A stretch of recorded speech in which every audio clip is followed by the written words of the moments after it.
Welcome to this latest edition of the Real Deal Podcast, The Wire Remix, Season 3, Episode 8, Moral Midgetry.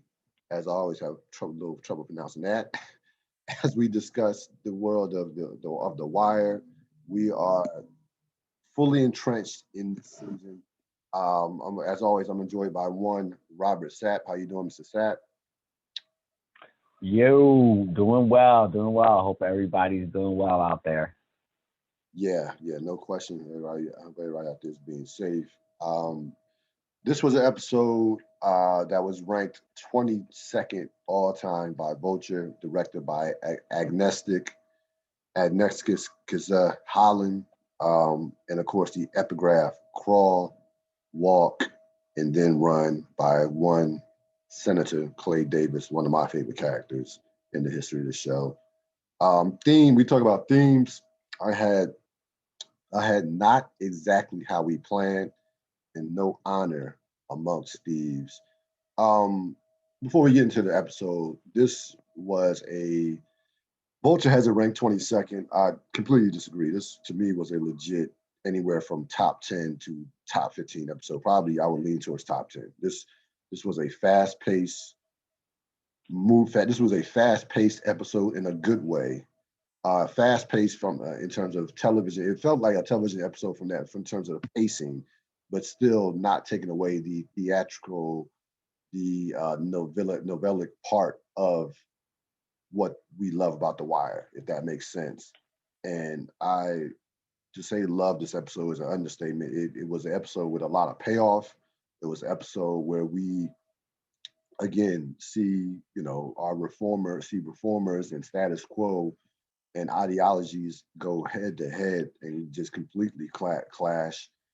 And where this was one of these episodes where you got your if you stood with the show for however many long seasons, if you got you this was the payoff. This was a major payoff episode. Like if you were frustrated in season one, if you were frustrated in season two, this episode I think was a major reason why it was worth staying with as far as the pacing early on in episodes, early on in seasons. Um, we begin in Amsterdam, excuse me, um, where you have drug dealers get robbed. They had a guy that was running this scam where he had a bunch of jewelry and watches and basically told this one particular drug dealer, hey, Rafiq, tell him Rafiq sent you on getting this hookup on this ice. He sends him to a row house that's abandoned. That's a boat that he sends him to a row house that is full of drug dealers who have been tricked, who have had the same game run on them. So there's about at least 4 or 5 of them in there who had been robbed and tied up and had mask and tape. So we see that the guy comes out, of course, frustrated. The guy comes out frustrated, um, and the cops, of course, see it. We'll talk more about this scene. There was a second part of the scene as well. So we already see you know, we saw it last episode where at night when Bubbles was walking through Amsterdam. So we see with this episode, we saw a lot of cracks in terms of Amsterdam and things that, frankly, Major Colvin did not plan on when he thought this thing out. What was your thoughts on this opening scene of the episode? Yeah, the last thing you said was um probably kind of like the overarching like the piece of it, right? Like it's like the we've been talking a lot about the reformers, and so like this is what happens. Like you can have a great idea or have a reform or have something that you want to reform, but if you don't have a plan for it, then there could be repercussions. And so we're starting to see the beginning of that. Yeah, yeah, we saw it a lot throughout this episode. A lot throughout this particular episode. We go to the detail. So the detail has tracked the burners, the Barksdale burners, to various locations around the DMV area, whether it's in Virginia, Maryland. on, throughout I-95. So they are seeing that the Barksdales are driving 200 miles apart out of sheer caution, in terms of where Bernard was buying these burners, was buying these track phones. And frankly, you see Freeman and Daniels are frankly impressed by just the sheer caution that they have taken, in terms of going about this. You hear Daniel say it's beautiful, then you see Presbyusi says what, and Freeman finishes up saying the discipline of it. So they're starting. They track these burners to various places in which we will see how that will play out. What were your thoughts on them just acknowledging just the sheer caution of what the Barksdales were doing with this particular part of the operation? That question is leading the witness, counselor. That's your thing. That's the thing that you marvel at. This is to me the unraveling of it. To quite be honest with you, we know the Barks. That's the reason that the detail is on them, is because it requires a different level of police work, one that's more investigative than just coming in. So we've already known that the Barksdale organization and other organizations around it, I mean, like, they're not the first.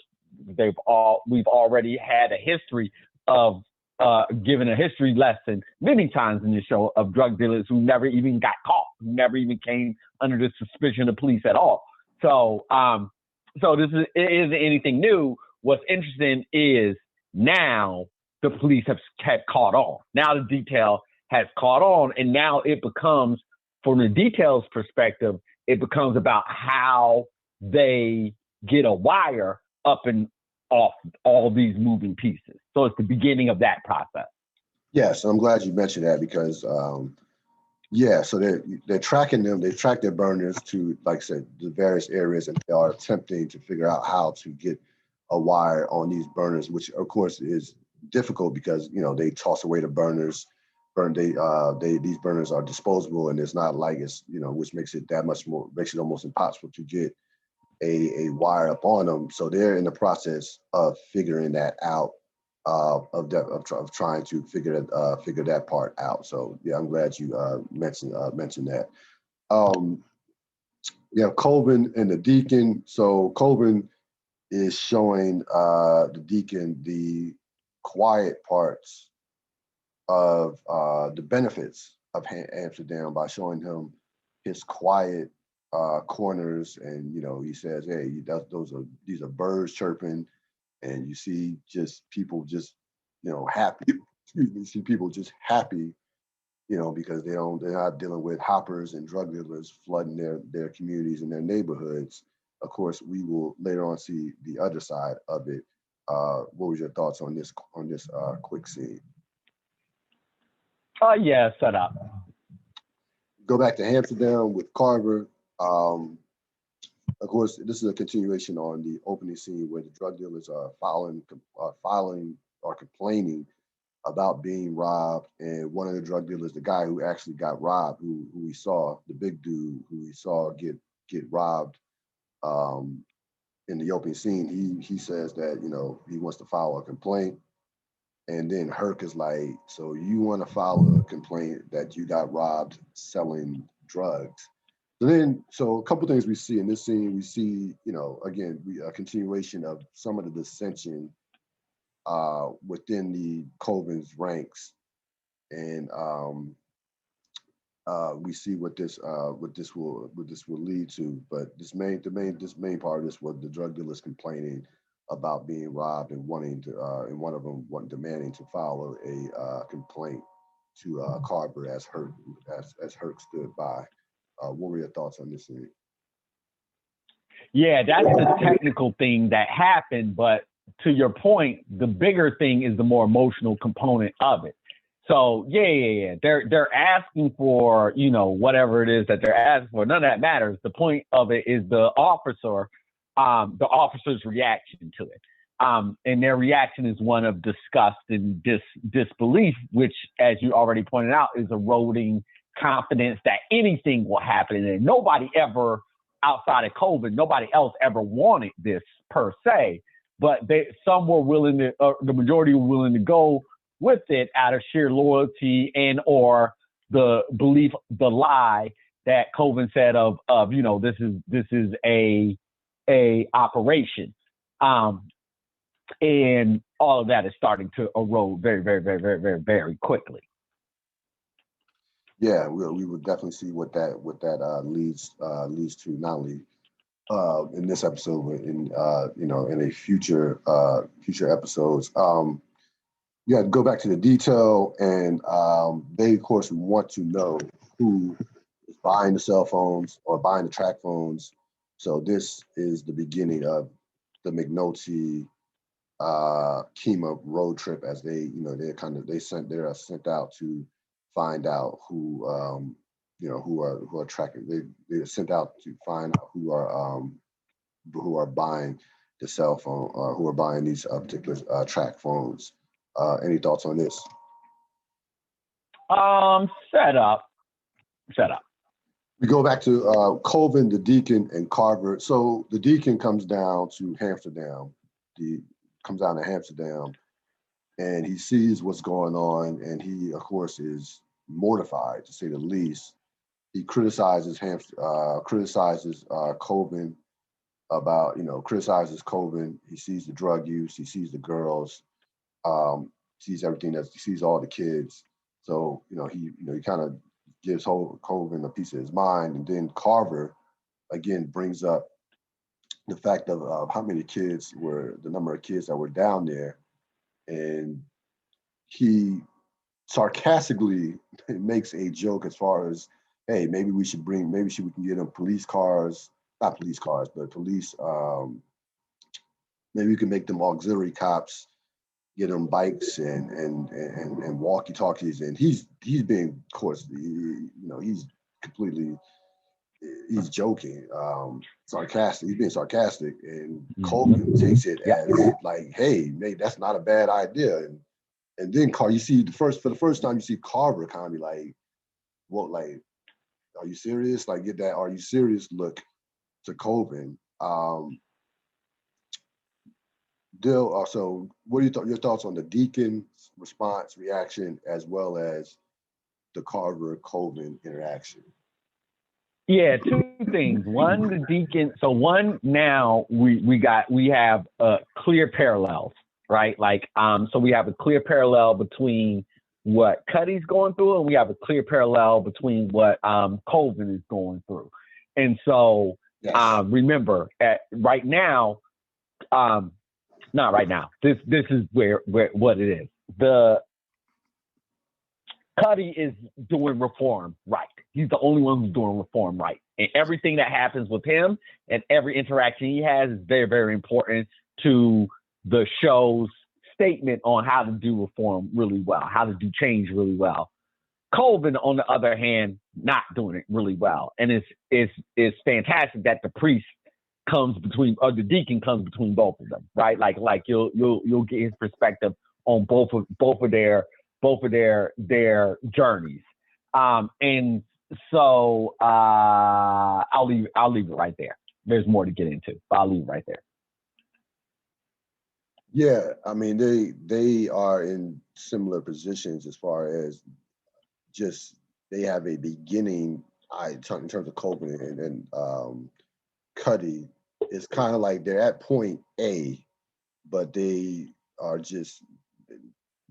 struggling mightily to get from point A to point B. Like they were like, basically, point A is not the end all be all, but they were struggling to get to those points, to get to those next steps. Well, I mean, take that next step. It's like what we've been talking about. Like, yep. To add on to that, I was just gonna say, to add on to that, it's like what we've been talking about. Like they're both they both represent different. They're reformers of the season. They represent different reforms, so it's going to look differently for both of them. I would say that Colvin found his point A and now is actually regressing. You're absolutely right with Cuddy. Cuddy took forever to get to his point A, but now he's at his point A and he's about to progress. It's the show. It's more what the show is saying, or what's also important is what the show is saying about that journey, about their successes and their missteps, right? And so if Colvin is regressing, it's why is he regressing at this point? And if Cuddy's just getting to his point A, it's why did that journey take so long? And what did that journey do? That journey before he got to his point A, what did that mean in terms of what he's going to have going forward, especially the success he has going forward? No question about it. We get back to McNulty and Kima. So this is the first of a number of different little mini marts that they visit to try to track down Bernard and the fact, try to not track down Bernard, but track who is buying the track phones, which we know, of course, it was Bernard. So the first one, the first mini mart they go to, they fall flat as far as finding information. The guy did not have the tape, or had the tape, but had erased the tape. Had erased the tape. So that first mini mart falls flat. Then we see they weren't able to get any information from that one. Then we see McNulty get a call from Landsman in regards to Brianna Barksdale. Remember, early in the season, you had McNulty pressing, coming up to Donette, and then Donette, of course, had a triggering effect on, not a triggering effect, but that had she goes to Brianna. So now Brianna wants to reach out to McNulty, and McNulty says, I even forgot that I even pressed that case. So we'll see how that, that's definitely a big thing to keep in mind for this episode. For this episode moving forward. What were your thoughts? Yeah, it's set up for a little bit further in the episode, so I'll link this scene back when we get there. All right.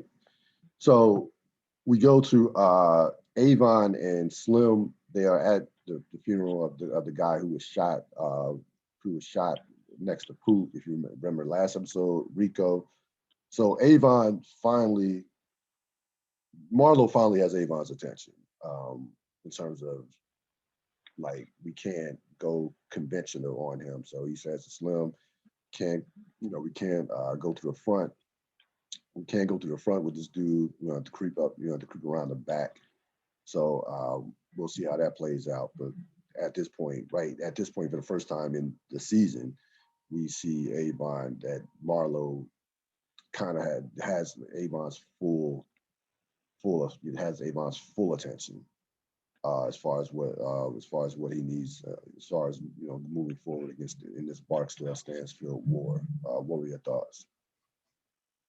Yep, agreed, and set up for more coming in the episode. We go to Stringer and Clay Davis. So Stringer, of course, is frustrated. Things are not moving to his liking as far as with the real estate, and he's frustrated, saying that it's just all you're doing is all I'm feeling is a constant lightness in my wallet.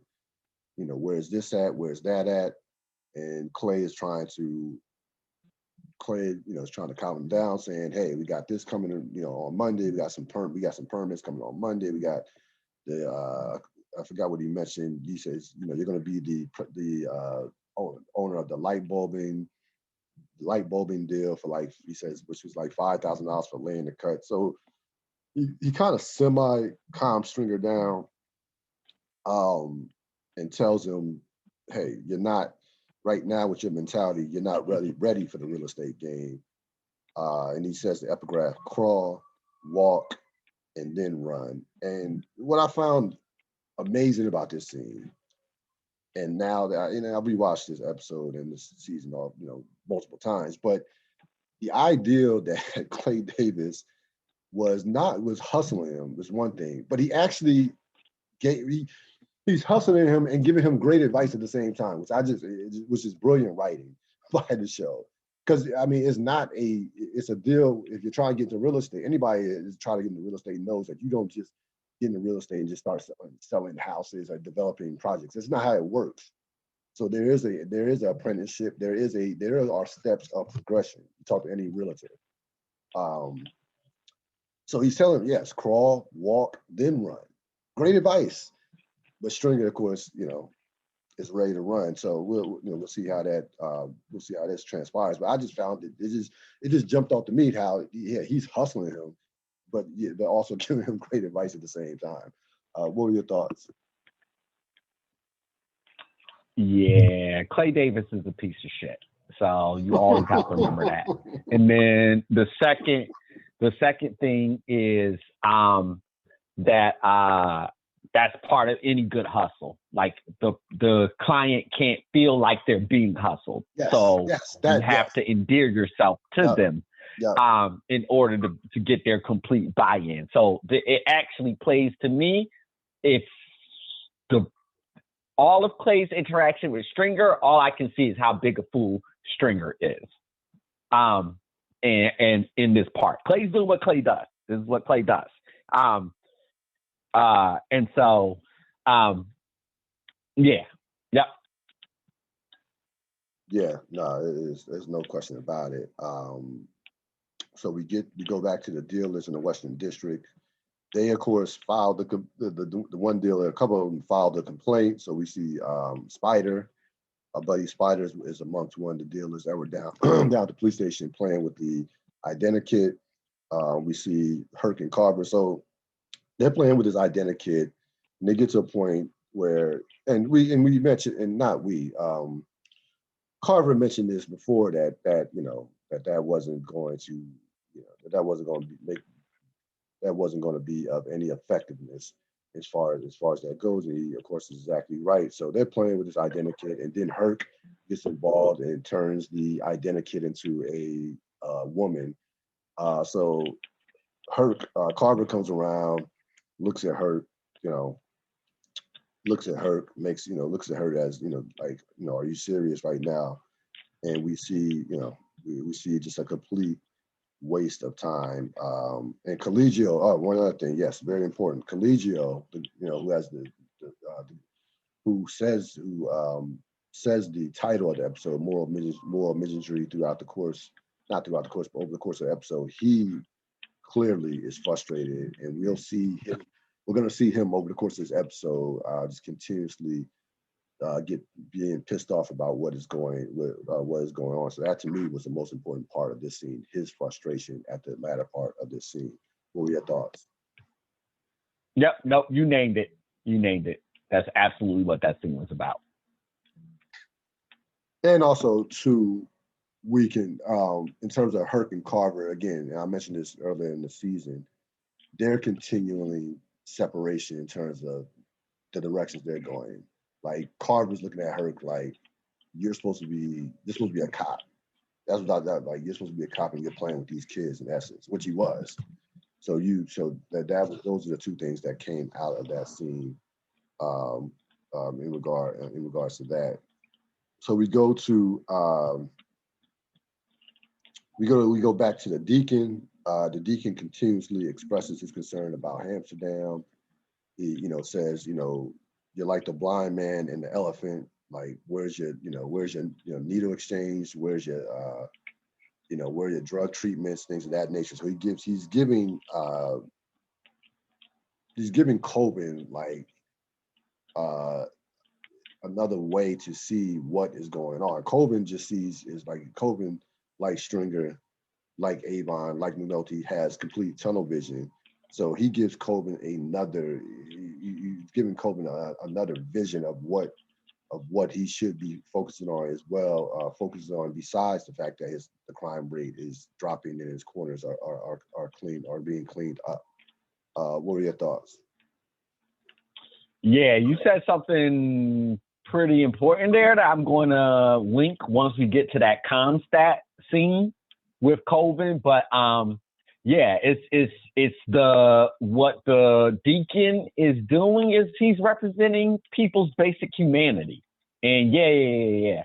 Like that's something Colvin wasn't considering in his reform, is that No, these are human beings. no, not at all. Um, go back to McNulty and Kima. So we see McNulty and Kima at the market. They find the right Mondo market where they strike the hit the jackpot. They find in the market where Bernard, if you remember, bought the 8-track phones, and not only do they get they're able to get a receipt.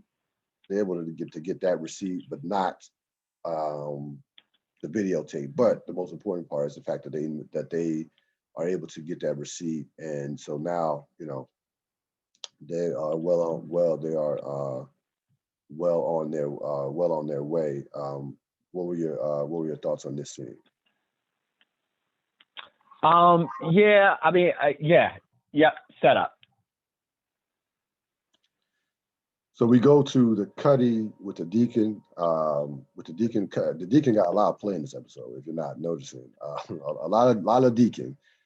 Um, Cuddy is discussing his next move, basically saying, you know, I need to do something else. I'm basically he's expressing that he's kind of like stuck right now, and it's not. He says he's basically trying to. It's not about him doing for himself. It's about uh, him doing something. Maybe like giving back, so to speak. And right now, again, Cuddy doesn't know what that next move is, and he's looking for assistance from the deacon who he's established, who at this point he has established a trusting relationship with. What were your thoughts? Okay, all right. So a few. No, not few. It was either last episode or episode before that. I said The Wire posed a question, and the question was about um, systems and how inherently flawed systems are. Um, and that systems, all the systems, every single system you see in the show, and therefore what they were equating all the systems in this country, whether it be news, political, school, police, government, they're coming after all systems and saying they're all inherently flawed and jacked up. Just that is just the flat out honest to God truth as presented by the show. And so then the question then becomes, all right, that's great as a show that you can point out everybody's flaws and everything's flawed. What's your answer? And this is their answer. And that's why Cuddy's the most important character on this show at this point in time, right now, and going forward, because he is their answer. And the answer was directly in what the character just said and what you just quoted the character in. How do I do this? It can't be about other people. I mean, it can't be about me. It has to be about other people. And so this is the beginning of his point A that we're talking about. And not only his point A, but this is the beginning of the show's resolution to all of those problems.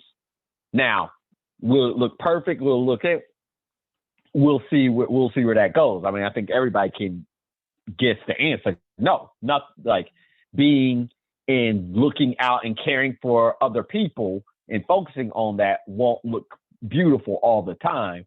But ultimately, this is the show's answer to all the systems in the show and in society being completely jacked up. No question about it. You have Carcetti, Rawls, and Burrell at a council hearing, and you hear Carcetti criticizing them. You hear Carcetti criticizing them because Carcetti sees the decrease in crime, but he says he's very suspicious that this is that that these stats and numbers have been manipulated. You hear Ross saying, basically, like, I don't allow my people to do that. Um, this, and then you hear Burrell saying that, basically, he feels like this is an aberration, and if it continues, we'll, continue to look further into it. And then Carcetti goes into his routine of just ripping Burrell and Rawls a new one, and you see Teresa D'Agostino, of course, his campaign manager, just walks out at that point, and he notices that even throughout the course of his spiel, and we'll see how that we'll discuss that later. And of course, Tony Gray backs him up, saying, "Yeah, something we got to do something about this." But I guess the important part was the fact that watching her walk out, because remember he's trying to be mayor, so we'll see how that, again, this was kind of like a setup scene, but there was still things going on with this particular scene as far as the higher ups starting to notice the decrease in crime from COVID. What was your thoughts? Yeah, I mean, you named pretty much everything. The only thing that I will also add was this was also kind of like the first time Carcetti and Tony kind of spoke out at the exact same time. Right. Yeah. So it's alluding to something, like you said, setup, but I just wanted to point that out. It's alluding to something. Yes. So you had go back to Amsterdam with the Deacon and Cuddy. Cuddy meets Roman. Now the guy who plays Roman, of course, is the late Clarence Clemens, who of course was part of the legendary E Street Band. So he makes an appearance, and you notice that over the course of this series, a number of non-actors who were famous played various parts in this series. He's one of them. So he meets Cuddy. The deacon, of course, makes that introduction, and he tells the deacon, and we find out that, or the deacon finds out, we already knew this, that Cuddy is in the box. What were your thoughts? Setup. So we go to Carcetti with his wife and Teresa D'Agostino at dinner. They're discussing, of course, she's telling him basically, like, look, you have a sharp tongue, you're smart, ambitious, but you are consumed with winning the argument and getting the facts. And you're consumed with facts, and you take facts and you go beating on people with the facts. It says if you want to be mayor, governor, senator one day, you have to show them something else. And she brings up Ronald Reagan and Bill Clinton, basically, saying Ronald Reagan wouldn't know a fact if it, slapped him in the face, and Bill Clinton was about making people feel comfortable when they were in the same room. If you were in the same room with them, and we know that's true, because Bill Clinton was very charismatic. That was one of his traits as a president. So she's giving him giving him another approach in order that he needs to follow in order to go to that next level of his political career. What were your thoughts on this scene?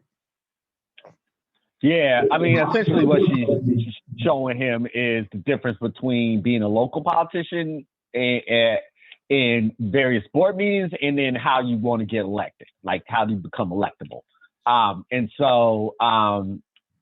She's just giving him a breakdown of that. And by the way, major foreshadowing when she says mayor, governor, senator, major foreshadowing from that standpoint. McNulty and the sheriff. So our guy McNulty. So McNulty they're down in Virginia, whatever, the place where they spotted Bernard's when Bernard bought the 8-track phone. So they, of course, they want to get the want to get the videotape. So McNulty has the bright idea of going to the local sheriff, who he just assumes is a racist, assumes the guy is a racist, and basically goes into this whole spiel about Baltimore City and basically says, blacks are just running the city, and the poor white man has no chance. So then as McNulty's telling his story and running his mouth, putting his foot in his mouth, the sheriff's black wife walks out, who's also a cop, walks out, and he says, well, maybe not all, they're not all bad. There are actually some good ones. And then he realizes that at this point, it's probably best for him not to discontinue this conversation and try to invoke Kima to kind of try to smooth things over. So he recommends that the guy meet his partner, which is Kima. What were your thoughts on this? Setup. So we go to Avon and Slim Charles. So Avon is in the war with Marlowe. So he's in a war with Marlowe, but for whatever reason, he still can't get Omar out of his mind. So he brings up Slim Charles. Hey, I got this other thing. He tells first before he gets to Omar, he tells Slim Charles to put Divine on Marlowe. So it says put Divine on it, and he gives Slim Charles information on about Omar. Now he mentions that this is the address, gives him an address for the social services, says that go there and get some information. Go there. We have a contact down there. Of course, we'll find out who that contact is that will provide them with that information. But the big thing is that his trusted soldier, his top soldier, Slim Charles, is like, yeah, so you want us on Omar and Avon? Excuse me, you want us on Omar and Marlowe both? And because he's mentioned, keep in mind, Omar at this point has kind of laid off the Barksdales since that shooting that got one of his girls killed. So he's backed off the Barksdales, and we'll find more about that of course over this episode. So he's backed off robbing Barksdale stash houses. He's been quiet from that standpoint. So Slim Charles clearly doesn't agree with them being on both Omar and Marlowe, but again, he has to follow orders. Avon being being the general, he follows his orders, takes the information, and then we see Stringer walk in to the office, and they barely acknowledge each other. He says, take care of business, and he says, me too. And as Stringer says, like I said, they barely acknowledge each other, which again shows you how far they are apart at this point. What were your thoughts on this? Okay. All right. It's time for us to have some hard truths come out. All right. Yes. On this one. Okay. So the reason Avon is focused on Omar is because he's never not been focused on Omar. You want to talk about tunnel vision? That is tunnel vision to its utmost. Avon defines tunnel vision in the show, and there's not the character of Avon has never ever shown the ability to be able to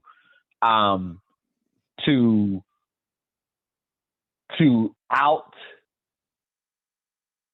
The character Avon has never been shown to be a patient,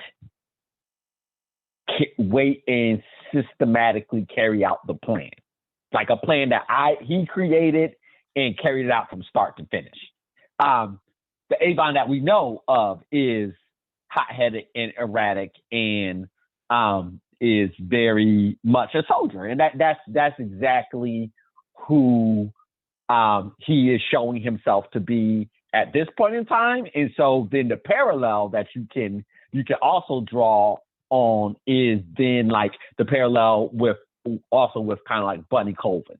Like if we were talking about where people are from their point A to their point whatever and getting on, so we can absolutely say the Barksdales had found their point A and had been matriculating along through all the letters, all the points. And now there's a significant regression. And so we got to start looking at, well, why is that regression happening? And a big reason why is because the flaws that the characters have always had, the flaws that Avon has always had, is starting to bubble up because of exactly the thing that you pointed out, because him and Stringer aren't connecting.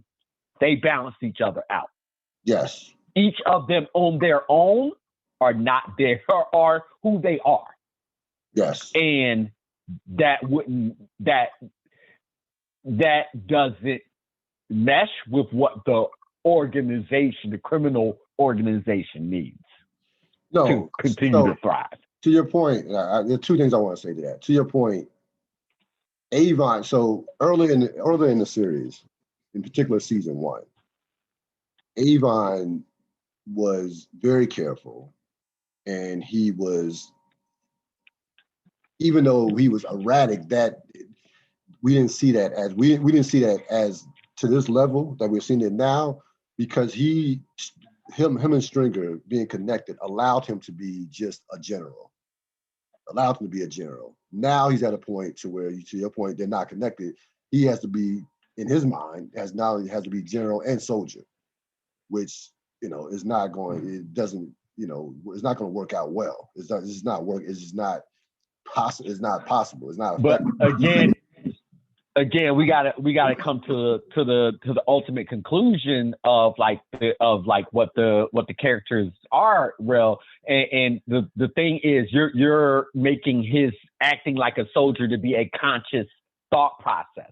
It's not a conscious thought process. It's a very fundamental flaw of him. It's a very mental flaw of him. He has a competitor, Marlowe, and he has to beat him. That is it. Yes. He's not consciously, unconsciously slipping in between. He has a competitor, Marlowe. I have to beat him. Period. Yes. McNulty laid out the path of a good drug organization top heads. You get further and further and further away from the criminal activity, not go jetting towards it. So that's what I mean. It's a fundamental flaw of the characters. Right. Given, if you sit the character of Avon and the character Stringer down in a sterile room and you're talking to about like what's the best way to do this, they can give you the best way to do that. Do each of the things. The mistakes that they're making are because they're so flawed. No, I mean, I agree with you. And they can't get over that thing. They can't get over it. I agree. No, they are. I mean, eventually this should and that's how they balanced each other out, because where they're flawed, the other one is strong. Right. No, I completely agree with that. No, I completely agree with that. But I'm saying that they, earlier in seasons, like I said, in season 1, like I said, when they were together, it allowed Avon to not just be directly into that. So even though he always said Avon's a soldier at heart, we know this, but you look at season 1, he carries himself like this guy was the president, a general. He carried himself in. Well, yeah, they had beaten everyone at the time we came into the Barstow organization. They had beaten everybody. Right. And the other point I want to make. Yeah, he was cool and confident. Anybody can be cool and confident when they're clearly the winner. It's what happens when you're tested. Yes. No question about it. And also we have to mention this. I had to mention this before. We have to mention this. This season took place in 2004, and clearly David Simon was trying to send a message as far as what was going on in real life in terms of the Iraqi war. So we really have to mention that as well. You'll see a lot of parallels with what goes on in this season as to what was happening also with the Iraqi war. So when Avon says, when Slim Charles says, I want you on Marlo, when Snoop Charles says you want us on Avon, well, Marlo and Omar both, that is definitely a reference that speaks to that. That definitely speaks to where we were at in 2004 with going to war with Iraq and having our attention, split into different sections, different ways. And you can do that research on your own in terms of the Iraqi war. I'm not going to go too far into that, but that was a backdrop of this season. And David Simon was trying to send a message with his writing over the course of the season in regards to that. So I this episode 8, I failed to mention that up until this point, but I thought I needed to mention that now. Um, so we go to Omar, Kimmy, and Dante. They robbed Eastside, and of course things went smooth. And Omar says, "Hey, Eastside wasn't ready." Kimmy says, "That's what I'm talking. That's what I was." Kimmy basically says to Omar, and without saying it, this is what we should have been doing the entire time. So that's what she wanted to say. That's what she was thinking. That's what her mind was thinking. So they have a bunch of money. They have a bunch of money, and of course we know East Side was easier. It was easier robbing for it was easier marks for Omar than West Side was. So we can move on. Did you have any thoughts on that scene? Set up. Yeah. Um, we go to the sheriff and McNulty and Kima. So the sheriff, they finally get a location on a video camera. Of course, they were not able to get the video from the inside the market, but the sheriff says I had a camera installed because the kids. He said the kids were giving the cashiers a hard time during after school, so he had a camera installed outside the store. They were that he mentioned that he were able to that he can get that videotape to them, the next morning. And then of course he pulls Kima aside and says, "Your partner, bit of an asshole." And then she said, "Yeah, really." So you had that with that particular scene. Anything you want to add to that scene? Yeah, no, I thought that scene was perfectly executed. Yeah, yeah. We go to Cuddy, the Deacon, and Roman. So they go to the boxing gym. And you see that Cuddy is in heaven, for lack of a better term. He looks around and you see that his eyes light up. He's definitely excited and great, well played by not Dennis, by Chad Coleman, the actor, because you see the excitement without him visibly kind of like smiling. He's just, he's focused. He's looking around. He's turning his head. He's locked in. You can tell at that point that he knew that this was where he was supposed to be. So quick scene, but it definitely showed a lot in terms of his love for the sport of boxing and what was going to be his next step. What were your thoughts? Yep, you named it. So we go to the Western officers. They are this is at night. They are discussing Amsterdam. So you have Colegio say the title episode called Amsterdam Moral Midgetry. And you have at least about 4 or 5 officers, including Herc and Carver. A couple of them, you have a couple of them stand up for Bunny Coben, including Carver, and then you have one officer who says somebody should die in the brass about this. So clearly, this is a scene where where the ranks have the rank and file has kind of split amongst what they're doing, what they should be doing. It ends up where you have Herc saying, "Look, let's give Coleman some slack. Let's give he's always cut us some let's give him some elbow room on this." Herc, even though he's not with it, says, this thing is running on borrowed time anyway.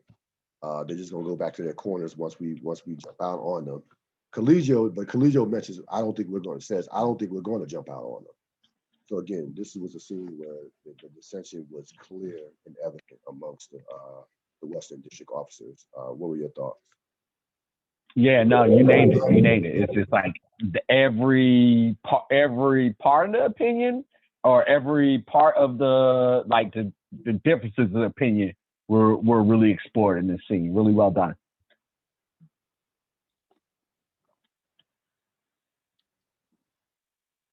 Yeah. So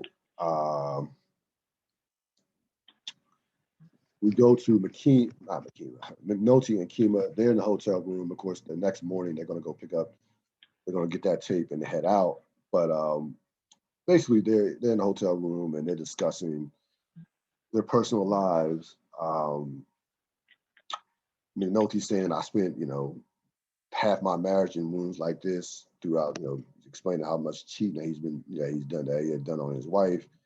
And Kima questions how he could have done, how could you do all this cheating? And of course, he misinterprets that, saying, giving her the exact tactical way of making a call, of giving her another way to giving her another way. Of course, that wasn't what she meant from that standpoint. She didn't mean it from wanting another way to cheat, but she meant it as being like, how could you dog your how could you dog your wife like that? And he completely misreads that thought, or that he completely misreads Kima's statement. And then and I don't know how you felt about this. Kind of was flirting with Kima towards the latter part of the scene, some about the magic fingers and the porter box. I don't know how you thought about that, but basically the scene was them discussing their personal lives. She also mentioned that Cheryl had taken her back in the house, but Met says that it doesn't feel like she's not sure she wanted to be back.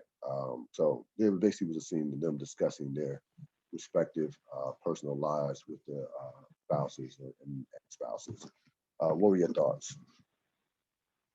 Yeah, I think this for me was like the final kind of like of like Kima's fascination with McNulty. I think, and that I finally landed on the way that I wanted to describe it, and that was it. And I think like to the point that you made, like the conversation was like all right, you as a person, like how are you doing at like how and why are you living your life this way? Like, Yes. what's the point of what you're doing? And like you said, like he just gave her like the lesson on how to cheat, and she's like, wait, no, that's not anything of what I meant. Like, how do you do this? And so, like, I think this definitely got to that kind of like that point of where Kima kind of like completely splits from McNulty protegeism or being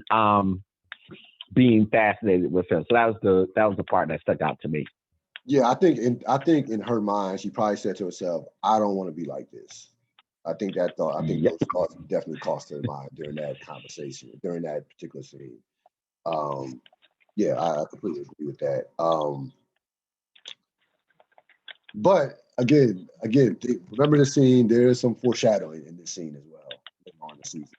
So remember, this was a scene of foreshadowing as well, and we'll talk about that later in the season. So we get to the Deacon and Coven. So the Deacon at the beginning hustles a young man at pool, which I thought was hilarious. It's a classic example of just an old head just walking this young dude into a ass whooping that he didn't see coming. But again, he more importantly expresses his concern about Amsterdam, and basically you have Colvin. Colvin basically says, look, I'm a police. I lock criminals up. Like Colvin is basically expressing his frustration from the standpoint of I don't know how to get to this point, this next point from point this next this next step in terms of Amsterdam. Like I think Colvin in the scene was expressing that, thinking that Amsterdam was working, but the dean, of course the deacon saying like, no, this is not going the way this is not working. But he told him that Colvin told him that he would stop by during after he had a ComStat meeting that he would stop by. So they this is a scene. This basically is a setup scene for a later scene between those two, which I've just explained. But so this is a scene. This is a setup scene between for Colvin and Deacon after the ComStat meeting. What were your thoughts on this quick scene? Yeah, agree. Setup. So we get to Stringer and Krawcheck. Krawcheck tells Stringer, so they see this guy, this other developer named Chunky Coats. So Krawcheck tells Stringer sees this guy, and Krawcheck tells Stringer how much this guy benefited from working with Clay Davis. And again, this is a continuation of the hustle that we'll come to, that we've continued to see throughout the course of this season. Quick scene, but what were your thoughts on this particular scene? Yeah. Set up. We're seeing how it entirely breaks down. We go back to the detail. Of course, we see Agent Fitzhugh, who we've seen a couple times. Well, not we've seen throughout the course of the series. The FBI agent. He allowed Lester Freeman call to let him use some of his equipment. So they look at the tape that McNulty and Kima got from the sheriff, and they know that they get the license plate number. They get the license plate number of Bernard's car. As you see Prez get excited by being able to blow up the picture in the car. So he gets excited. He gets excited about that. And then you see McNulty, more importantly, get a call from Brianna Barksdale, which we will see how that plays out later in this episode. And Daniels is basically kind of confused on why that was even, why that McNulty was even, that Brianna was even reaching out. We will see how that plays out. But again, most important couple things happen here. They get a car. They get most importantly, they get the license plate on Bernard's car. What were your thoughts? Yep. Everything you said is definitely agree with everything you said. Definitely set up, and then also just pay attention. They're laying some very subtle groundwork with subtle hints, groundwork with Prez Belusky. Yeah. No. There's no question about it. Yeah. We're gonna see that. Yeah, we're gonna see that quickly. We're gonna see how that pays off quickly. I'm actually talking about for next season. Yeah, no, I know exactly what you're talking about. No, but we're gonna see that payoff, that groundwork is gonna speed up. That's what I'm telling you within the next episode. Right? Yep. So I know exactly what you're talking about. Bunny goes to the ComStat. He discusses. He's had a 12% decrease in crime. And of course, Rawls is suspicious, saying that if we go through your numbers, we won't find a decimal point between the 1 and the 2. Bunny says, you know what, all my stats are clean. You can check them. But of course, it's suspicious because no one at the meeting wants to take credit for it. Like even Rawls asked Daniels, you've been working there. What's going on? Daniel said, hey, we're barely up on anything right now. We're not making a lot of headway. So Rawls, and rightfully so, is suspicious of this 12% decrease in crime. And he even mentioned it, like something, what's wrong with this picture? We have a 12% decrease and no one wants to take credit for it. What are your thoughts? Yeah, set up. So we go to McNulty and Breonna Barksdale. So McNulty explains to Breonna, first of all, he explains to Breonna what transpired, but what he thought transpired with D'Angelo's death. He shows her the photo, says, it was death by strangulation.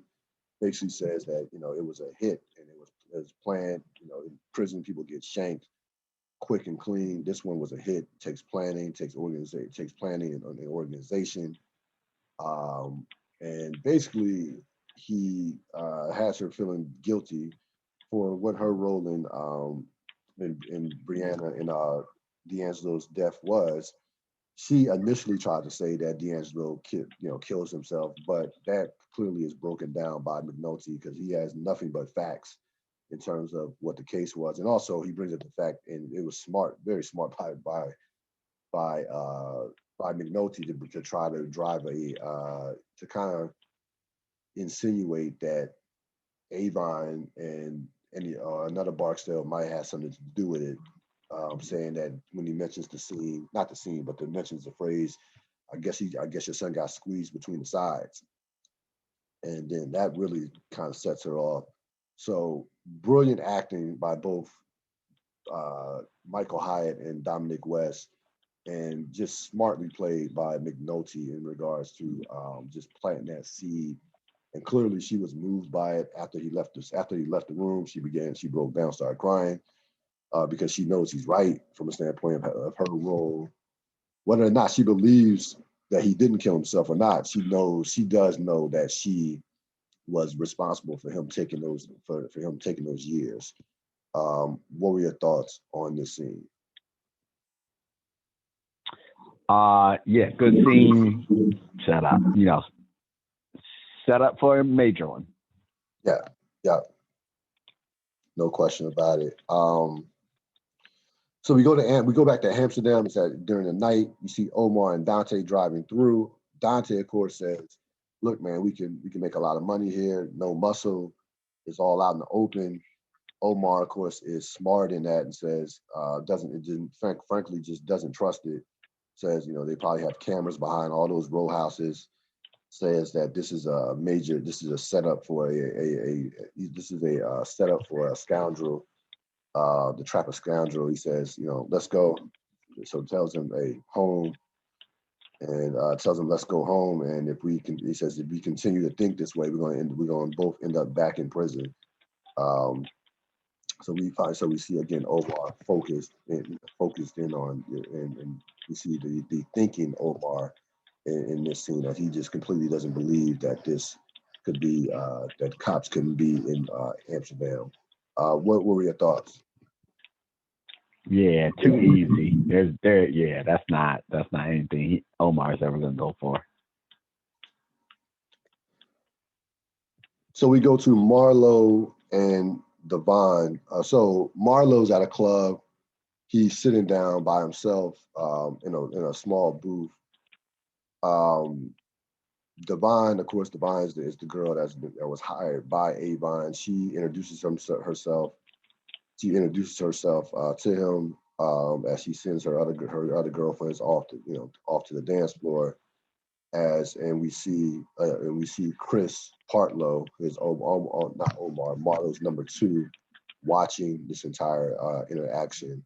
Quick scene, but what were your thoughts on this? Set up. We see the deacon, Coben, and Roman. They are discussing how to support people in Amsterdam with a public health official. The public health official says there could be some major possibilities that we can do in Amsterdam as far as with the drug treatment and what have you. So the deacon again showing Coben another way, very similar. We talked about reformers and talked about some of our characters. Very similar to how Therese DiGastino showed Carcetti another way in terms of his approach. The deacon is showing Coben another way in terms of what he should be doing as well. What were your thoughts? Yeah, you named it. So we go to Marlo and Devon. So Marlo and Devon, he has sex with Devon in his truck. Chris, of course, is outside the truck, and they discuss the next time that they, Marlo and Devon discuss the next time that they will meet up. She gives him her number, says that we should meet up before I head down to Florida. And he takes her number. He takes her number, and then he says, "After you," as she walks out of as she gets out of his truck. As Chris looks on. What are your thoughts?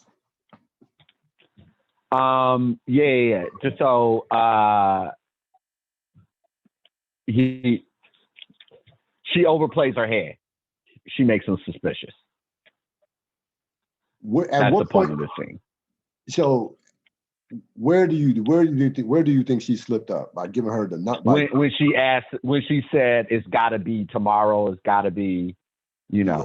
Right. Yeah. That's where she slipped up. Yeah. And she even says not to press you, but because I'm going to my granny, yada yada yada. So she even comes back to it. Yeah. In reality, she should just gave him the number and she just overplayed her hand. She just overplayed her hand. It's a setup, so she's doing that so that she can tell, Barksdale, she can tell Avon and Peoples where he's going to be, so they can take him out. But she was too aggressive with it. Yeah.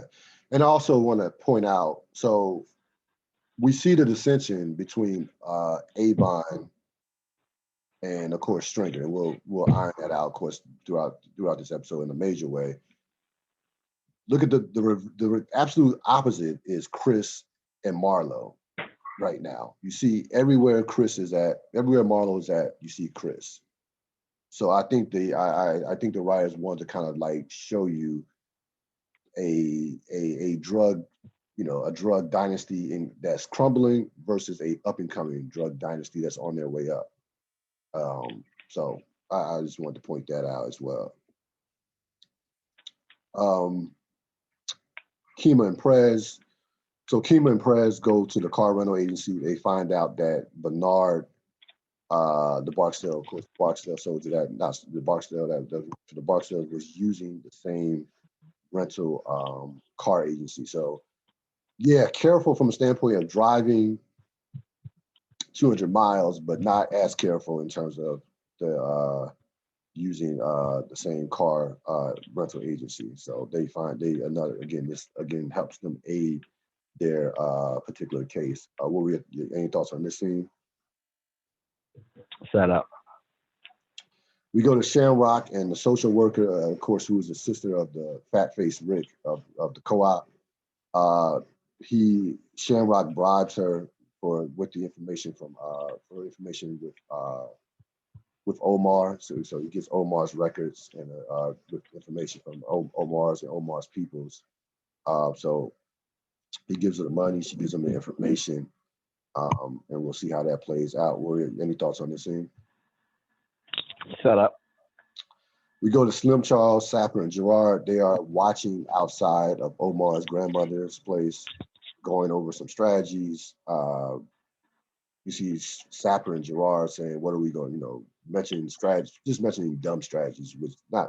Sapper is the one with, Gerard is the one with the braids. Sapper is the one that's just a complete idiot. He's talking about, going in and attacking the grandmothers, just some dumb shit. And then Sapper says, no, we're just going to wait. We're just going to wait and sit. We're just going to wait here and be patient. And Slim Charles basically echoes that same sentiment. Again, we'll see how this plays out. Not later on, but later on in the season. What were your thoughts? Yeah, set up. So we go back to Cuddy, the Deacon, and Roman. Cuddy sees a prospective gym. It was mini empty warehouse that has a potential, if it's cleaned up, for them to be definitely be a boxing gym in terms of how much space it has. Roman says, hey, it's not much. needs to be cleaned up. Cuddy says, I'm good with the cleanup. Cuddy says, don't worry about the cleanup. And Cuddy expresses that, hey, this is my trip. This is what, this is hold on. Matter of fact, let me slow down on that. Let me go back because I actually skipped the scene. And go to Stringer and Clay Davis. So because this is important, very important. So Stringer meets up with Clay Davis. So Stringer meets Clay Davis, and they go to apparently meet one of Clay's contacts.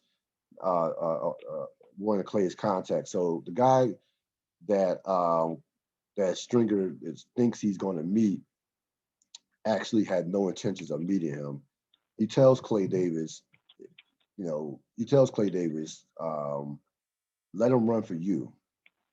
Let him run for you. I don't know B&B like I know any other developers, prospective developers. So clearly, the guy has no idea who Stringer is, and clearly, again, this is a part of this is the ongoing hustle that Clay has going, having Stringer think that this guy was supposed to meet him, and this guy was supposed to meet him, and they meet in the lobby, not in the office, in the lobby, and Stringer again just standing there just looking dumb as Clay Davis briefly spoke with the guy, and the guy had no idea who Stringer was and wanted no part of meeting Stringer.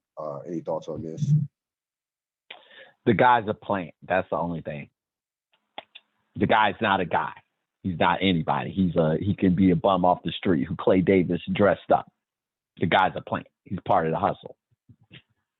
Right. That's it. Yeah. Everything else you named. Yeah. No, there's no question about it. Again, now we can get back to the Cuddy Deacon Roman scene with the gym. Again, Cuddy sees the possibilities of this place, doesn't care about the fact that it's dirty and needs to be cleaned up. Tells Deacon, hey, this is my trip. I need to get from says, I believe I need to get I need to take this, I need to go the rest on my own. Like I've got almost basically saying, you got me to this point, to the Deacon. I need to take this is my journey for moving forward. That I need to go out here and now make this happen. What were your thoughts on this scene? Yeah, it's an extension of what Avon said, he's a man, Dennis. So there's a part, I mean, it's just like it's owning your own destiny. It's owning your own stuff. And so part of being a man is you take ownership and you go about your business. And so like that's what that's the extension of this part.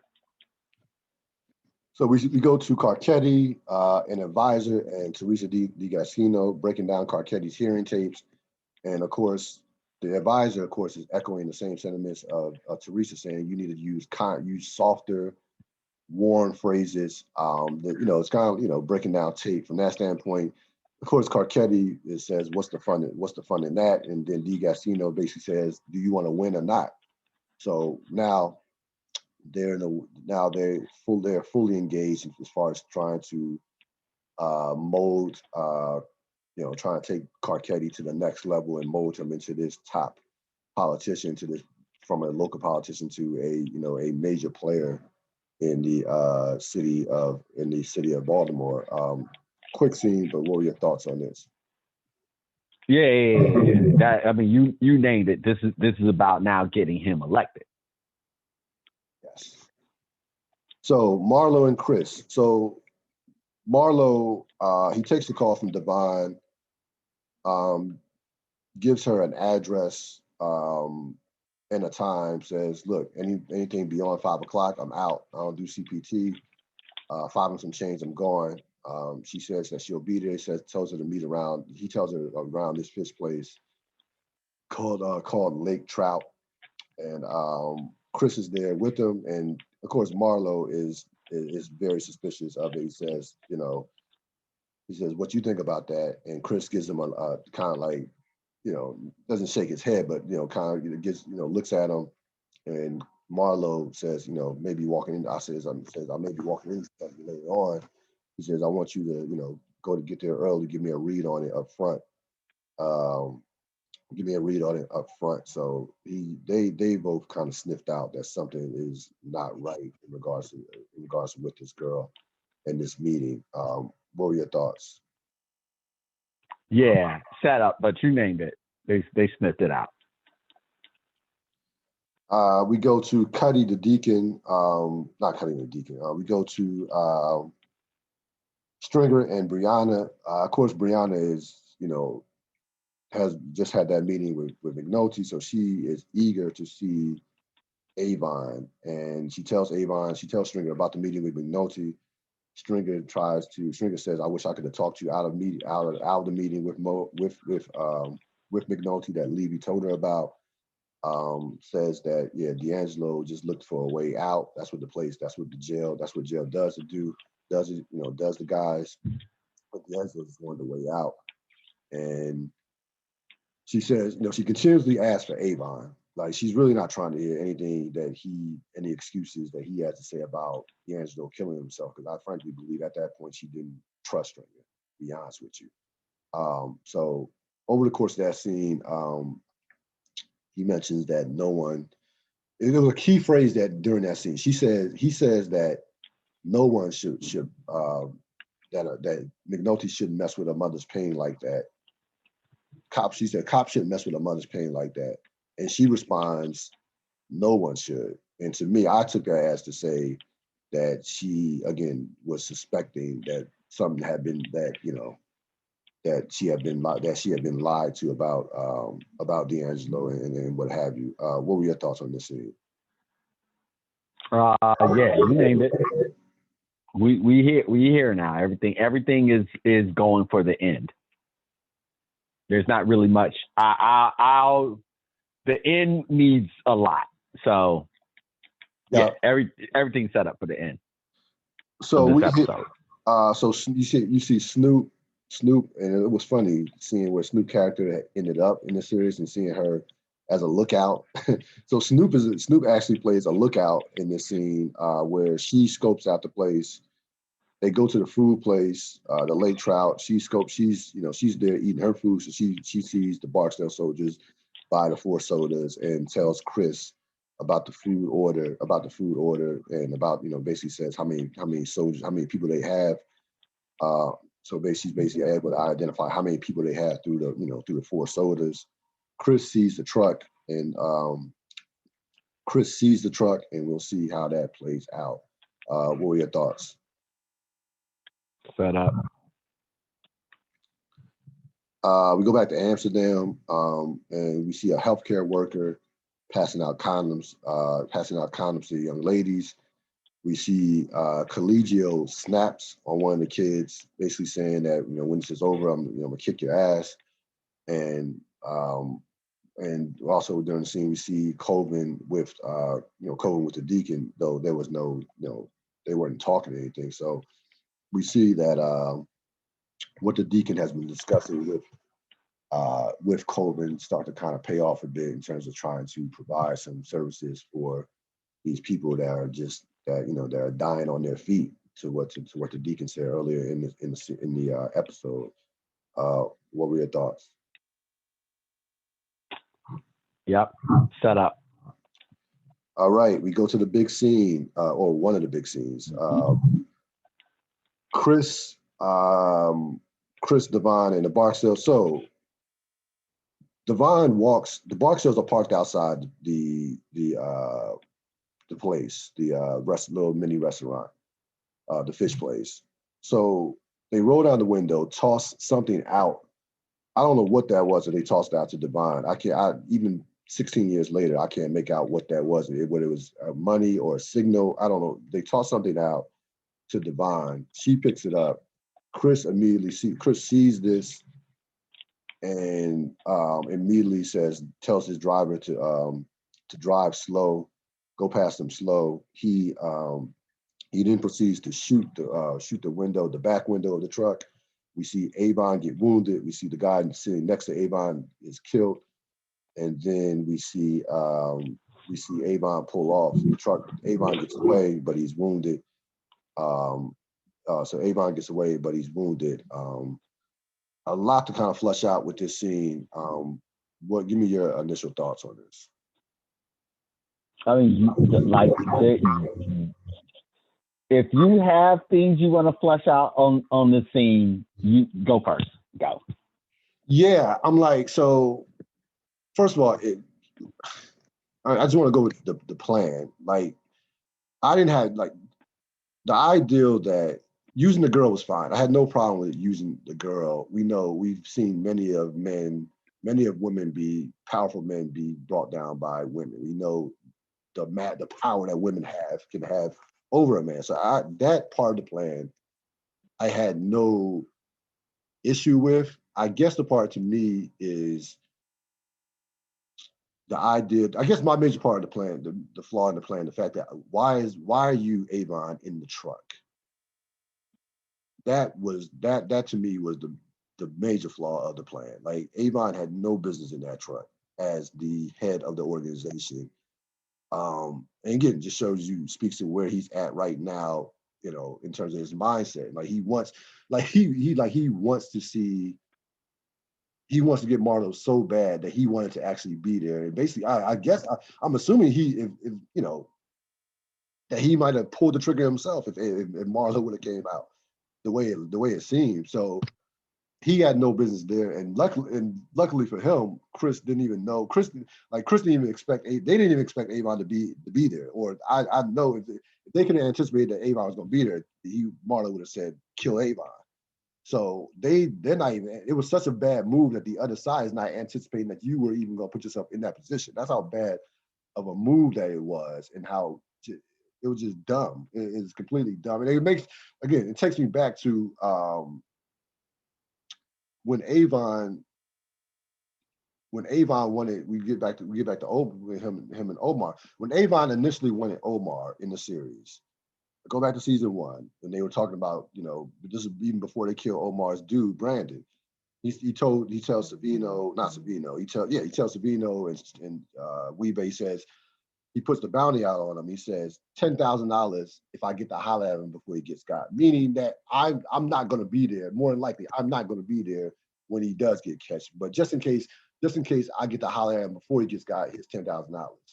Now fast forward to season 3, he has to be there. Like he has to be there when he had no business there. So that was the thing to me about the plan that jumped out to me on just how flawed of a plan that it was, that the fact that he was actually in the truck to get shot at. What were your thoughts? There's so many thoughts to unfurl from what you said, Real. I'm just going. I'll keep it fairly simple. In that scene that you're talking about, the giveaway is she never ever, like, the giveaway is there's guys in the truck. So okay, I guess I can't do this in it. So Snoop is not a lookout. They're scoping they're counter moving. Yes, they're counter moving, and so they're trying to see. And so when the order 4 goes out, that Snoop observes, their communication, her and Parlo, are now let's see if it's like just an order 4, like they should just they got there to go, they should just go away, or if it stays, then we know we're on them. We know we're on something. So honestly, that's the flaw in the plan. That's the flaw, not any of the other stuff. That's the flaw right there. Because then when that scene where you reference, there it's 2 separate scenes. Divine walks by and she kind of looks back at the truck, but they're scoping her very hard. So that keys them that she knows them. All she does is look back for a moment and then keeps on walking. And then after that, then the bodyguard throws some trash out the window. So there was never a picking up of a bag or anything like that. Like, so I just say that to say that's the level of detail of where Marlo and them were paying attention, and the level of detail that the Barstow organization wasn't paying to the rival crew. And yeah, I don't know why Avon's in that truck. Stupid. I mean, I do know why, because he's in full-on combat mode, and so he has to be out there. He's not a general that leads from the sidelines. He's a general that leads from the front. That's just how he's always gone about it. And you laid it out perfectly with that example right there. And so, yeah, this is more hubris, and I have like a ton to say. Like I'm a tie. I have a lot to say on Avon and Stringer from the last scene, and a lot of what's going on right now ties into that. I mean, so yeah, so I guess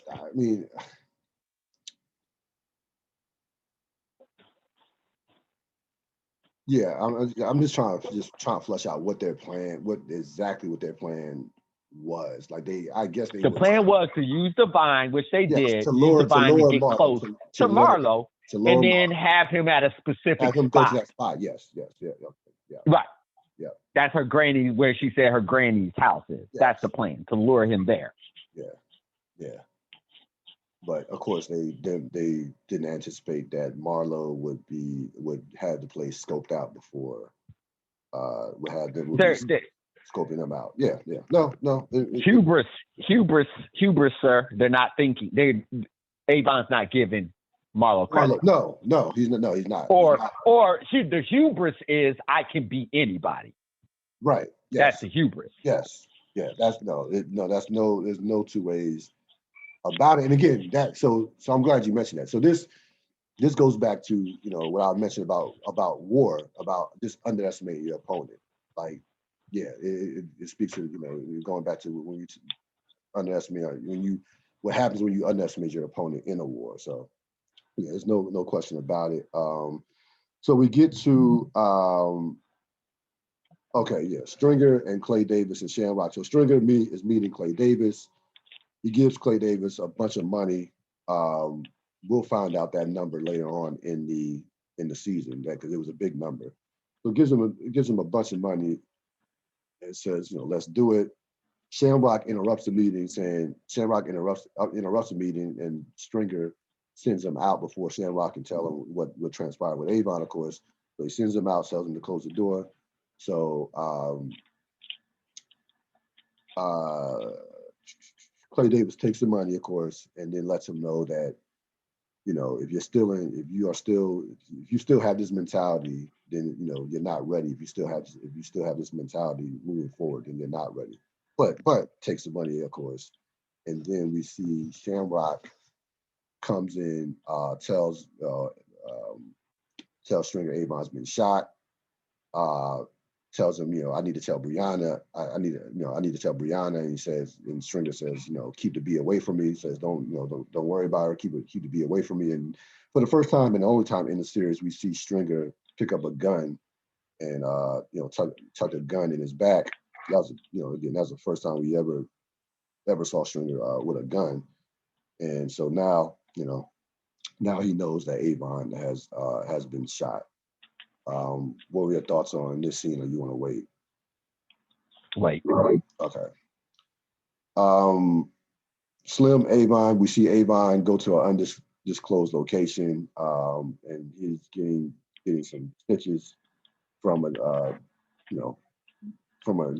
some ransom dude that's giving him stitches. And he tells Slim Charles, he's about to tell Slim Charles basically, we about to ramp this war up. Basically, we're about to ramp this war up, saying that we're about to get back to old times. Any thoughts on this scene? Set up. Colvin Collegio. So Collegio walks past Colvin. They have a brief exchange. Colvin asks Collegio, where are you at? And Collegio gives him his coordinates. Of course, if you remember, you go back to episode 1, he asked the 2 new officers, where are you at in the building, and basically not made fun of them, but basically gave them compasses afterwards. So he asked Collegio. That's kind of the thing that he does with new officers or with officers who've been working on a while. Where are you at? And then Collegio gives him his coordinates in the building. And I think that was a brief exchange, but I think he noticed that Collegio was not. He somewhat noticed that Collegio. I don't know if what he thought about this, but we could tell Collegio was not happy, and I got a sense that Colvin kind of read that Collegio wasn't happy, was not his norm was not happy about it, but they, I might be reading too much into it. What were your thoughts? Yeah, set up. And of course, we get to the big scene that ends the episode.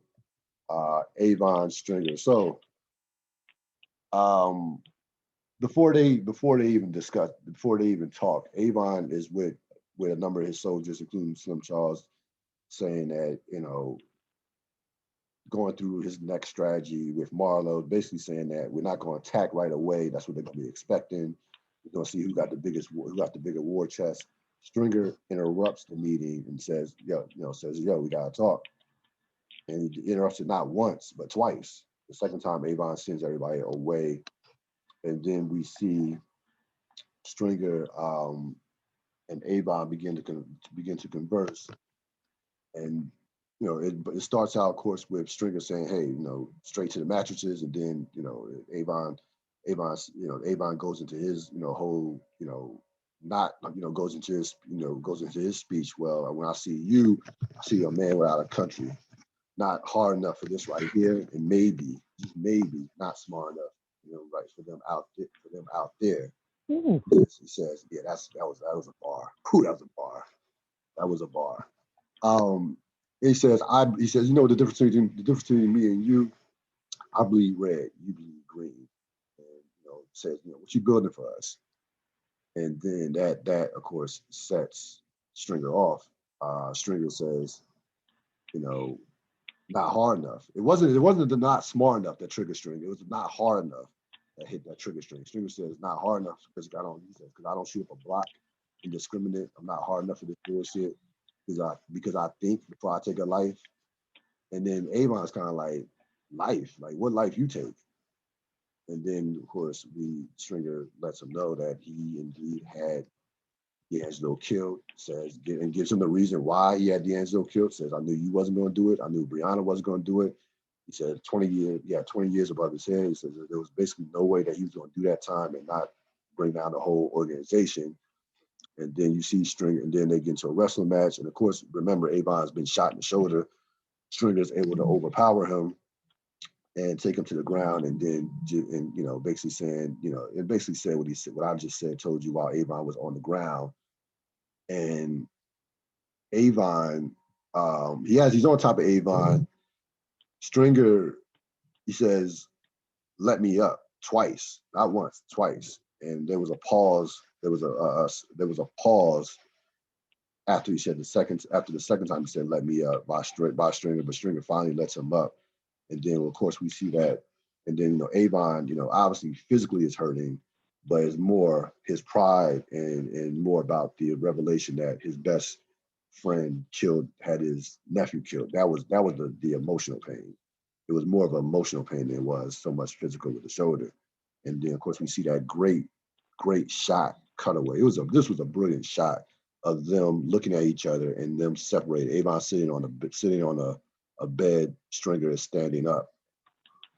Just a legit top 5 scene in the history of the show, and the end of their relationship as we know it moving forward. What are your thoughts?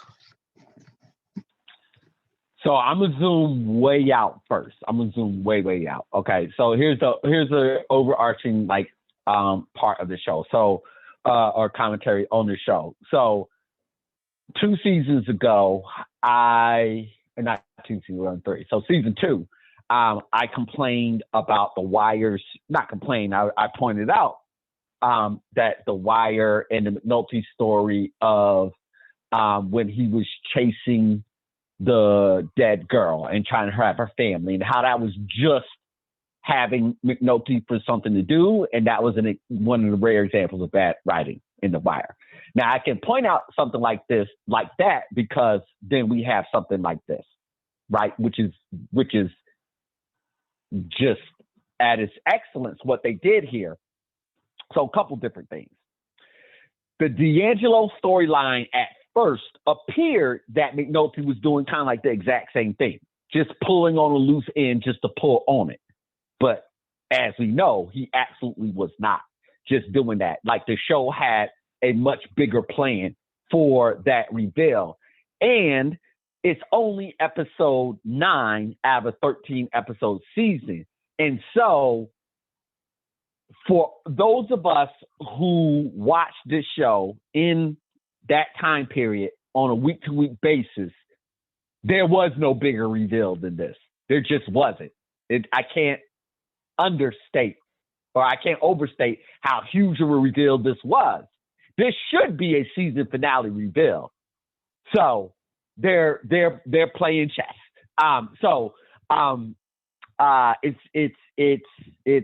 It's fantastic the way in which they shaped it and got us here. Shows how fantastic writing is. The second thing I'm still zooming out on is this is what separates this season apart from the other two, and then what elevates this show as a whole going forward. This right here, the relationship between Stringer and Avon, and the way they're choosing to play it as writers. Like, this is now very theatrical. This is the beginning of it. This is the beginning of the Shakespearean. And I cannot, again, overstate how much that wasn't seen on television. And in particular, it definitely wasn't given to people of color, characters of color, to pull that type of drama. And that's why it's so special what this show did. And this is very, very much the genesis of that. Right here, right now, right in this moment, the conflation of events that happened. This is where The Wire becomes something transcendent. So that being said, now we break it down into the actual characters, because your last thing that you said was 100% correct. So I can't actually write an obituary on Stringer Avon relationship 1.0 because it is forever changed going forward from this moment on. And so the relationship up until this point in time, the reason why this is such a great scene is because it's two characters actually saying what they need to say to each other. Yes. They summed up their relationship in this scene. They completely summed it up, and summed it up from a point of truth. Avon is wild. Period. End of sentence. Avon is not rational. Period. End of sentence. Stringer gave him that. Avon eviscerated him in one of the best lines I've ever heard uttered, in my humble opinion. Definitely one of the best lines on the show. I think anybody will say that. When he says, not hard enough for this right here, and not smart enough for that out there. Yeah. That sums up Stringer perfectly. Like, yeah. you couldn't have done it. You couldn't have said it any better way. It sums him up perfectly. He's using both cards in the wrong worlds. So he's a man without a country. I mean, it's just perfect. It's perfect. Yeah. Again, it's Shakespearean, it's theatrical. The words were not words human beings would say to each other.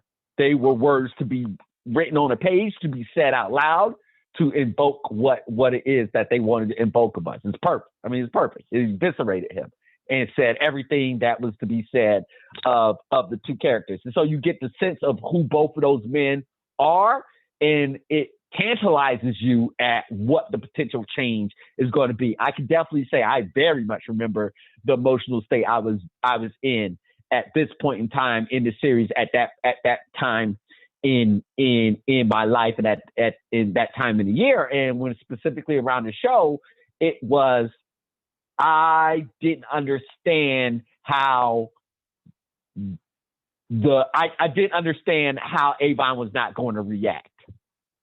Like that was where my head was completely wrapped around at that point in time. How and when Avon is going to react. When I now put my 2020 self in watching that scene, it's not about Avon's reaction at all. It's about the realization of what the cost of all of this is for them.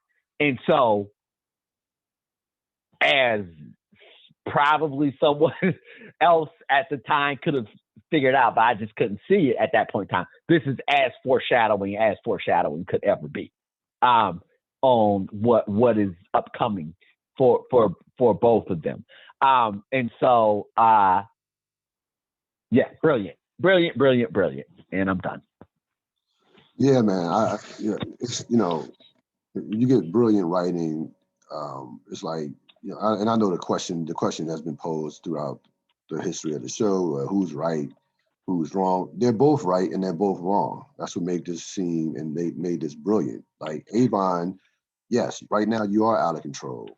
You are you know we don't need every corner. We don't need, we've already established we can make enough money. Stringer's trying to put him onto this new way of thinking. Like, yo, we can make plenty of money just sharing the corners that we do have without trying to go toe to toe in war and trying to war with Marlowe.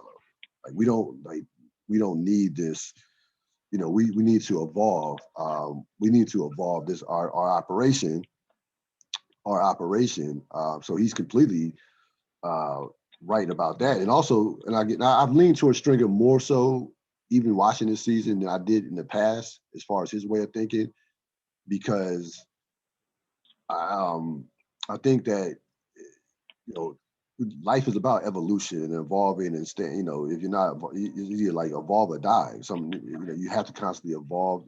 As human beings, we need to be constantly evolving and changing. Like you shouldn't be the same person that you were a year ago or 5 years ago or what have you. So I understand. I completely understood his frustration with Avon from that standpoint. And what you also have to understand too is Avon, like he's basically telling Avon, like, look, I feel like I ran this thing better than you did. When you were in jail, I had us with the best product when we had no product and no muscle, and I still got us to a point that we had the best product. Where we had the best product. So I completely understood where Stringer was coming from that standpoint, more so now than I did than I did in earlier years. And then look at the flip side with Avon. Avon's perfectly right. He's right in his viewpoint. Like, yo, you can't be half in, half out when it comes to the drug game. You're either in or out. And right now you are halfway, you are checked out trying to deal with some shit that you're getting hustled, that you're being hustled that you're being hustled by. So you're completely out of your element. If you were helping me, I would be winning this war against Marlowe. If you were helping me, I would be winning this war with Marlowe. Because remember, early on in seasons, even before the show started, they took down crews to gain those towers. And in order to gain those towers, they had to be assuming they had to be on the same page to take out those crews that to gain that type of real. So just brilliant writing on all the way around. And again, to your point, yeah, that when Avon is smacking the floor, he's smacking the floor. That he knows in his mind that this thing is over. Not maybe his days. He knows his days as a drug dealer, maybe because he's always gonna bet on himself and thinks that he can beat Marlo and what have you, and will go on from there. But he knows that this friendship and that to your point, you talk about the cost of this. He knows was too much in regards to the prop Joe and all of that went into it. So yeah, one again, a legit top 5 scene of all time. But to moving forward, this may not have been the best scene that they've ever done together. So we'll kind of flush that out over the course of the next few episodes as we head towards the season head towards the season finale. Um, we look at themes. I mentioned themes earlier in regards to not exactly how we plan. We see a number of plans that just go awry in this episode, whether it's Avon, trying to kill Marlowe, whether it's, you see the plan of Colvin's plan with Amsterdam not going the way that even though he's getting the numbers, uh, you see that he's losing the support of his officers. So and of course we see Stringer with the real estate. That he's been, of course, being hustled by one Clay Davis, and that plan is going awry. So plans that just continues. You got a number of plans that continuously fell apart in this particular episode. Who was your MVP? So here's what the show knew. Here's what the show knew. Once you introduce X storyline, Stringer Avon storyline, everything else ceases to matter. And it's absolutely there. It's going to be hard to move. Both awards go to Stringer and Avon. Okay. This is the A, B, C, D story. It's going to be hard to move off of those two for the next few episodes. It's going to be hard. So yes, Stringer, Avon, MVP Chardine. Any which way you want them. This is it. This is the story. This is it. I actually had Marlo as my MVP. Okay. Or outmaneuvering Avon once again, and again. Correct. Yep. Definitely did that.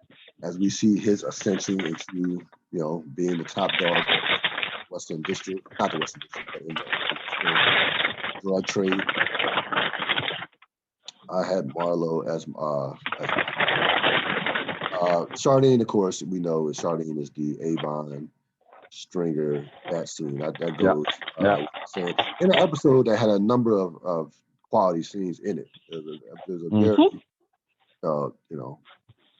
very well, to say the least, well acted episode with a number of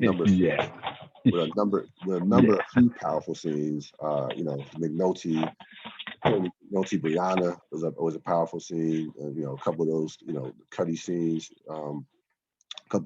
scenes, as well. So, but again, to your point, the Avon Stringer dynamic will drive the rest of this series, not series, but drive the rest of this season. So that will go without saying. Again, I think this is a legit top 10 episode of all time. Even going back to that Avon Stringer scene, when I first watched it, it was like, what just happened? Like, even though we knew it was coming, and the buildup was over the course of basically 2.5 seasons, still was like, he's not going to tell him that he actually had D'Angelo. He's really not going to. There you go, and that's exactly what I was going to say. I mean, like, we honestly, we didn't have an idea, because there was no precedent at the time for that. Like now, like I could think The Wire, and then I could go to Breaking Bad. I can go to The Sopranos. I can go to I can go to not Sopranos, Boardwalk Empire. Like there's a blueprint, a template for how to do this now, but back then there was absolutely not. So you had the general sense. I'll speak for myself. I had the general sense that, of course, this had Stringer killing D'Angelo had to come back, but the show was giving you no path for it, because remember, the show was giving you no path forward because they were switching plot points so thoroughly. But what I did 1000% know in my heart of hearts is that when it did happen, that was going to be like the biggest reveal ever. And that's why this show is genius. Because it didn't go down that way. But I won't ruin it. I won't say anything else. Yeah. I mean, to your point, this episode could have easily been that scene is like a season finale. Like that's that. Well, it's the reveal. That's what you got to remember. The reveal is like It's that. the reveal, like the reveal between those two, because of the way they had shaped Avon's arc and Stringer's arc, and how big family was to him, and how much, especially season two, how much Avon was looking after him, and even though D'Angelo was being cold, we saw how much Avon cared about him, no matter how D'Angelo represented himself. So you just thought, man, whenever that happened, it was going to be the biggest thing to ever happen in the history of television. And The Wire's The Wire. And I'll leave it at that. Yeah. I mean, thinking about that scene, just so good. Thinking about that scene, I'm like, and we saw this in The Godfather, that idea of family, and that being even as prevalent than the actual mafia stuff, just that idea of family. Stringer killing D'Angelo and then him telling Avon he did this completely destroys the idea of family within the Barksdale organization in Avon's mind. And that Avon rather would probably, if you ask the character, I'm sure if you talk to Wood Harris, Avon probably would rather take a bullet than have the idea of family destroyed in his world. Like that's how keen, that's how much he believes in family. That's how much he values his family from that standpoint, and even through all his criminal activity. So yeah, from that standpoint, that it was just brilliant. But with that being said, we still have four episodes left, so there will still be some more fireworks, without question. Some more appearances from some season 2 cast members, that some more appearances to be made, that we'll see some surprise appearances, and we will see now the shit has hit the fan. Avon Marlowe's in full bloom, that war is ongoing. Omar is back into the mix as far as being on the Barksdale's radar, and the police are hot are on the tail of the Barksdale organization. So still a 4 episodes left, a third of the season still left, and a lot to be discussed. Season 3 of The Wire. That's going to wrap it up for this latest edition of The Wire Remix. As always, thanks to Robert Sapp for joining the program. All right, sir. Be safe and healthy. All right, no question about it. And as always, you can subscribe to my YouTube channel, www.youtube.com/c/Real Deal Podcast. I will see you next time on this next edition of the Real Deal Podcast. Have a great evening.